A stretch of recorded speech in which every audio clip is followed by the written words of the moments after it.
ఈరోజు రంజాన్ మంత్ స్పెషల్గా మన వాళ్ళందరికీ ఇఫ్తార్ పార్టీ ఇవ్వడం జరిగింది. హలో ఆల్, అందరూ ఎలా ఉన్నారు? ఈరోజు సండే కదా, మన షాప్ అండ్ ఫ్యాక్టరీలో వాళ్ళని లంచ్కి ఇన్వైట్ చేసాం. వాళ్ళ కోసం ఈరోజు ఏమేమి ఐటమ్స్ ప్రిపేర్ చేస్తున్నామో చూద్దాం రండి. ఫస్ట్ అయితే చికెన్ కర్రీ ప్రిపేర్ చేస్తున్నాం. దానికి కావాల్సిన ఇంగ్రీడియంట్స్ అన్నీ వేసి చికెన్కి ఆ మసాలాలన్నీ బాగా పట్టేలా మిక్స్ చేసి పక్కన పెట్టుకున్నాం.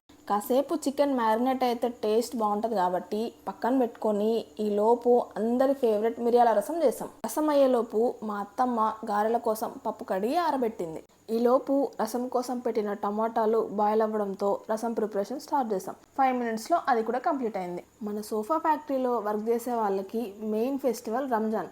కానీ వర్క్ ఎక్కువ ఉండడంతో ఇంటికి వెళ్లకుండా ఇక్కడే ఉండాల్సి వచ్చింది. ఫెస్టివల్ టైంలో ఫ్యామిలీని మిస్ అయితే ఆ ఫీలింగ్ ఎలా ఉంటుందో మనందరికీ తెలుసు కాబట్టి మిస్సింగ్ ఫీలింగ్ రాకుండా వాళ్ళ ఇంట్లో ఉంటే ఈ పండగకి ఎలాంటి స్పెషల్ ఐటమ్స్ చేసుకుంటారో మన స్టైల్లో డిఫరెంట్ వెరైటీస్ చేసి లంచ్కి పిలిచాం. మీతో మాట్లాడుతుండే ఈ గ్యాప్లోనే మా అత్తమ్మ చికెన్ కర్రీ చేయడం కూడా ఫినిష్ చేసింది.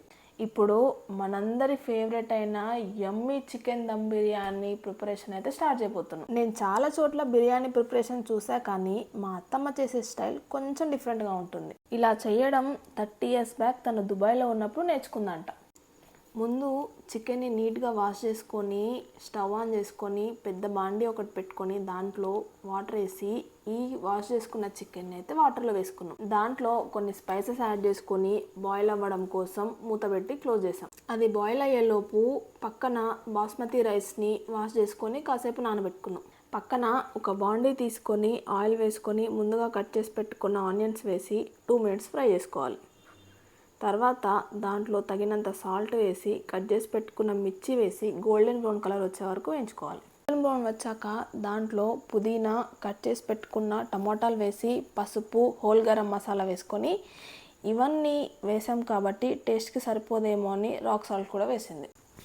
ఇప్పుడు అల్లం వెల్లుల్లి పేస్ట్, జీరా పౌడర్, ధనియా పౌడర్, కారం, నెయ్యి, కొంచెం కర్డ్ వేసి బాగా మిక్స్ చేసుకోవాలి. బిర్యానీలో ఇదే మెయిన్ ప్రాసెస్, చాలా ఇంపార్టెంట్. ఈ స్టైల్లో బిర్యానీని మీ ఇంట్లో ఒక్కసారి ట్రై చేసి చూడండి, మీ ఇంట్లో వాళ్ళందరూ ఇష్టంగా తింటారు. ముందుగా మనం బాయిలింగ్కి పెట్టుకున్న చికెన్ మూత ఓపెన్ చేసి బాయిల్ అయిన చికెన్ పీసెస్ని ఈ గ్రేవీలో వేసుకోవాలి. బాయిల్ అయిన చికెన్ పీసెస్ని తీసేసాక ఆ వాటర్లో ముందుగా నానబెట్టుకున్న బియ్యాన్ని వేయాలి.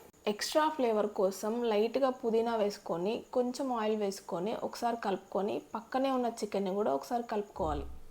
80% కుక్ అయిన రైస్లోని వాటర్ వంపేసుకొని ఒక లేయర్ రైస్, ఇంకో లేయర్ చికెన్ వచ్చేలాగా పెట్టుకోవాలి. ఇలా 3 layers వేసుకున్న తర్వాత రిమైనింగ్ గ్రేవీని దాంట్లో వేసుకొని కొంచెం కొత్తిమీర, పుదీనా, నెయ్యి వేసుకొని దమ్కి పెట్టుకోవాలి. బిర్యానీ ఇంకొంచెం అట్రాక్టివ్గా కనపడడానికి మీకు కావాలంటే సెకండ్ లేయర్లో ఫుడ్ కలర్ని యాడ్ చేసుకోవచ్చు.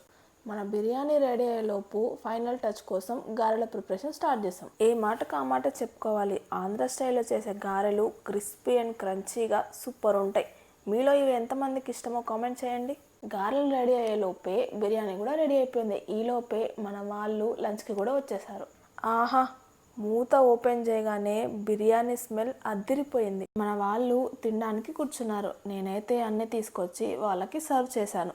వాళ్ళు టేస్ట్ బాగుందని చెప్పి ఇష్టంగా తింటుంటే ఇంతసేపు పడ్డ కష్టమంతా మర్చిపోయాను. అన్నిటికంటే ఫస్ట్ ఇంపార్టెంట్ మన వర్కర్స్ హ్యాపీనెస్.